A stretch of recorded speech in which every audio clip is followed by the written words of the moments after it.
오늘 여러분께서는 조선, 우리나라 한국이 낳은 세계적인 전투함인 거북선이 어떤 과정을 통해서 탄생했는가, 그 탄생의 과정을 이 모형을 통해서 보여드리도록 하겠습니다.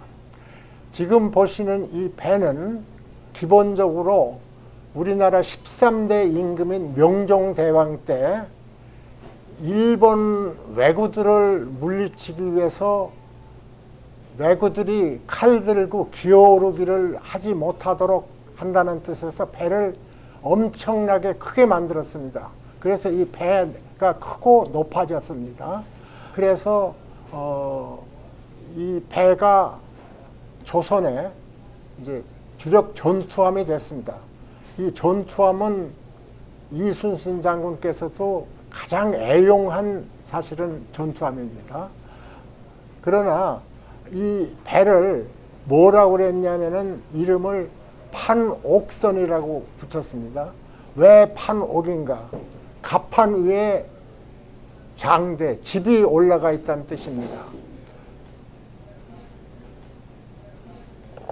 네, 보셨죠? 네, 사실은 이 집이 옥이 그냥 집을 뜻하는 게 아니라 사령관인 이순신 장군께서 또는 어떤 그 지휘관이 올라가서 높은 자리에서 전투를 총지휘하기 위해서 만든 지휘탑입니다.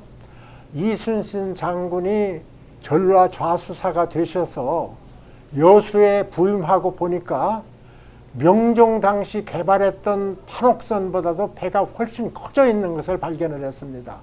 그러니까 이순신 장군께서는 이렇게 배가 크고 견고하다면은 여기다가 고려 말에 최무선이 개발한 화포를 다소 장착해서 막강한 포함을 만들어야 되겠다 해서 완성한 것이 여러분이 보시는 판옥선입니다.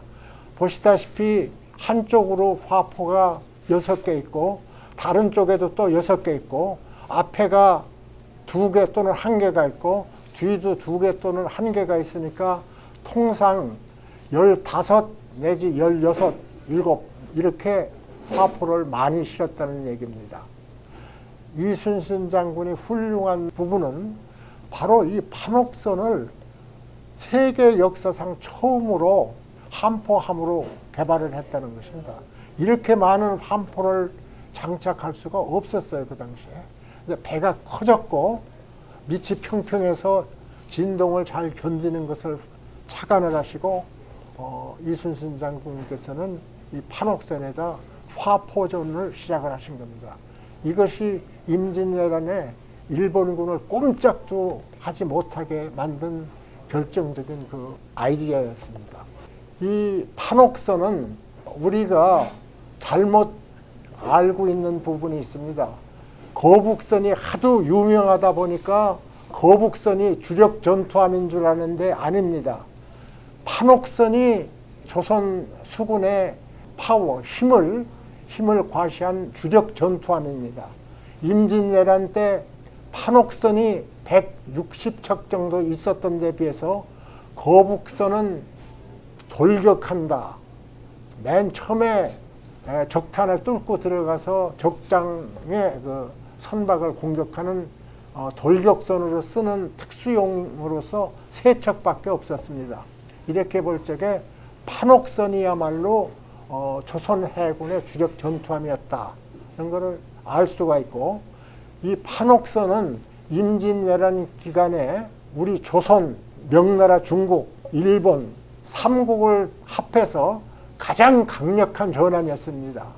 이것이 이순신 장군께서 임진왜란을 승리로 이끌 수 있는 중요한 밑받침이 됐다고 볼 수 있습니다. 거북선과 판옥선은 어떻게 다른가?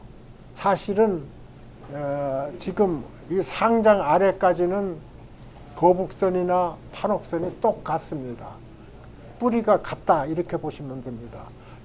일본의 조총을 막을 수 있는 방탄 전함을 만들어야 되겠다는 생각을 하신 것입니다. 그래서 쉽게 말해서 장대를 얻는 대신에 장대를 없애고 판옥선에서 등판, 거북 등판을 덮은 것이 바로 거북선입니다. 이것이 이제 말하자면 전투 중에 판옥선의 모양입니다. 이제 거북선이 개발되는 단계를 보여드리겠습니다. 거북선은 장대가 없는데 거북 등판을 하나 붙임으로써 방탄이 됐던 것입니다. 이 이야기는 뭐냐면은 그 당시에는 일본의 조총이 나무로 된 등판, 이 두께가 3치 내지 4치, 센티미터로 보면은 12 내지 14, 5cm의 두께가 되는 이 나무 등판을 일본의 조총이 뚫을 수가 없었습니다. 그러니까 이순신 장군은 그것을 이미 파악을 하시고 나무로만 막아도 일본의 조총을 막을 수 있다는 것을 파악하시고 이 등판을 만들어 붙였습니다. 여기에서 우리는 이순신 장군의 그 탁월한 관찰력과 개발 능력을 우리가 알 수 있습니다.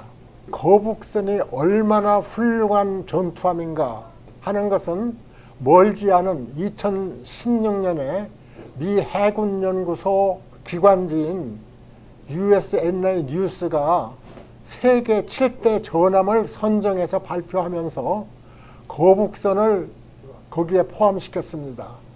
그러니까 거북선이 항공모함, 핵 잠수함, 구축함 등 철제 전함하고 비교해서 7대 전함에 올라갔다는 것은 이 거북선이 시대적으로 얼마나 앞서가서 그 시대에 생각지도 보통 사람은 하지 못할 것을 해냈는가를 잘 보여주는 사례라고 할 수 있습니다. 거북선을 많은 사람들이 이순신의 창작품이다 이렇게 생각하는 분들이 많은데 사실은 창작이 아니고 서울대학교 공과대학 조선공학과 교수로서 거북선 연구를 가장 많이 하신 김재근 교수는 거북선은 이순신 장군의 개발품이다고 말을 해야 맞다 이런 말씀을 하셨습니다. 그래서 거북선에서는 쉽게 얘기해서 이순신 장군이 태어나던 해 왕이 되신 명종대왕 때 만든 판옥선에다가 고려시대에 탄생한 화포, 세종대왕 때 화포를 많이 만들었죠. 그 화포를 이순신이 만든 등판과 조합이 됨으로써 막강한 전투력을 발휘할 수 있었습니다. 여러분들께서는 앞으로 모든 것을 새로 만든다고만 생각하지 마시고 있는 물건들을 지혜롭게 조합해서 탁월한 개발품을 만들어내는 것도 하나의 좋은 방향이 될 거라고 생각을 합니다. 이순신을 따라서 한번 해보세요.